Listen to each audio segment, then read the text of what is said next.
বিয়ের সময় কেন উলুধ্বনি দেওয়া হয় জানেন? এর পিছনে রয়েছে লোককাহিনী, বৈজ্ঞানিক কারণ আর শাস্ত্রীয় ব্যাখ্যা। লোককথা অনুসারে প্রাচীন বঙ্গে এক বিষ্ণু ভক্ত ব্রাহ্মণ আর তার কন্যা থাকতেন। বাবাকে দেখে মেয়েও হয়ে ওঠেন বিষ্ণু ভক্ত। একদিন এক রাক্ষস বংশীয় রাজা তাকে অপহরণ করে বিয়ে করেন। এদিকে রাক্ষস রাজের প্রাসাদে বিষ্ণু পুজো নিষিদ্ধ, তাই রাজার অনুপস্থিতিতে রানী লুকিয়ে নারায়ণ মন্ত্রে পুজো করেন। সে কথা জানতে পেরে রাজা প্রচণ্ড রেগে ওঠেন আর নারায়ণ শিলাকে গঙ্গায় বিসর্জন দেওয়ার আদেশ দেন। শিলাসহ রানীও গঙ্গায় ডুবে আত্মহত্যা করার চেষ্টা করতেই দৈববাণী হয় যে তাকে প্রাণ ত্যাগ করতে হবে না, মন্ত্র ছাড়া শুধু উলুধ্বনি করলেই পুজো সার্থক হবে। সেদিন ভগবান বিষ্ণু শুধুমাত্র নারীদেরকে উলুধ্বনি করার অধিকার দেন। তাই খেয়াল করবেন, বিয়ে আর অন্যান্য শুভ কাজে শুধুমাত্র নারীদের উলু দিতে দেখা যায়। আবার শাস্ত্র মতে উলুধ্বনি এক দৈবিক পরিবেশ তৈরি করে চারপাশের প্রকৃতিকে মাঙ্গলিক অনুষ্ঠানের সঙ্গে একাত্ম করে তোলে। তবে উলুধ্বনিকে শুধুমাত্র এক ধর্মীয় আচার মনে করলে আমার মতো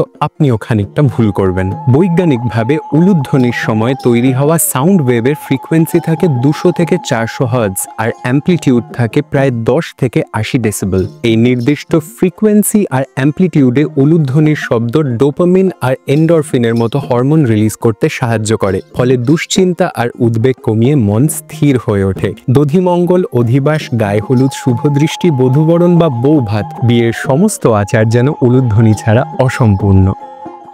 ফলো করুন সংবাদ প্রতিদিন ডিজিটাল।